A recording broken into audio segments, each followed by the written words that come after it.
السلام علیکم ورحمۃ اللہ وبرکاتہ۔ آج کی جو کہانی ہے وہ یہ ہے، حضرت امام اعظم امام ابو حنیفہ رحمۃ اللہ علیہ کی ذہانت۔ شروع کرتے ہیں۔ حضرت امام اعظم امام ابو حنیفہ رحمۃ اللہ علیہ سبق پڑھا رہے تھے۔ برقعے میں ایک عورت آئی، اس نے ایک سیب اور ایک چھری امام صاحب کو دی۔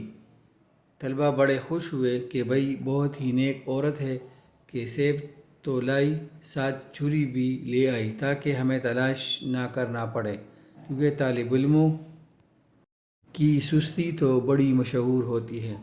خیر بات یہ کر رہا تھا کہ طلبہ بڑے خوش ہوئے کہ بڑی نیک عورت ہے کہ سیب تو لائی ہے، ساتھ چھری بھی لائی ہے۔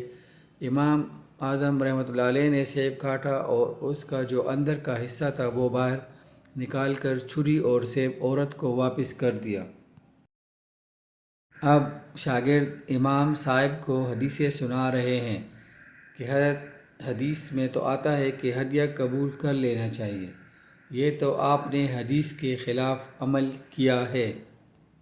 اگر آپ کو ضرورت نہیں تھی تو ہم جو یہاں بیٹھے ہوئے ہیں اور ہدیے میں سارے شریک ہوتے ہیں تو آپ ہمیں دے رہے تھے۔ امام صاحب رحمۃ اللہ علیہ نے فرمایا، وہ بیچاری تو مسئلہ پوچھنے آئی تھی، اب یہ حیران کہ یہ مسئلہ کون سا پوچھ کر گئی ہے۔ نہ اس نے زبان سے پوچھا، نہ اس نے زبان سے بتایا۔ فرمایا کہ سیب کے باہر کئی رنگ ہوتے ہیں، کہیں مٹیالہ ہے، کہیں مہندی کا رنگ ہے، کہیں سبز، کہیں سرخ ہے۔ عورت جب ناپاک ہوتی ہے تو خون کئی رنگ بدلتا رہتا ہے۔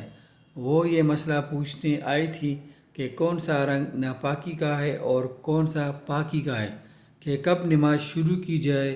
اگرچہ سیب کے باہر بہت سے رنگ ہوتے ہیں، لیکن اس کو کاٹے تو اندر ایک ہی سفید رنگ ہے اور کوئی رنگ نہیں، تو میں نے کاٹ کر وہ سفید حصہ باہر کی طرف کر کے اس کو دے دیا کہ سوائے سفید کے سارے رنگ ناپاکی کے ہیں۔ وہ خیر القرون کا زمانہ تھا۔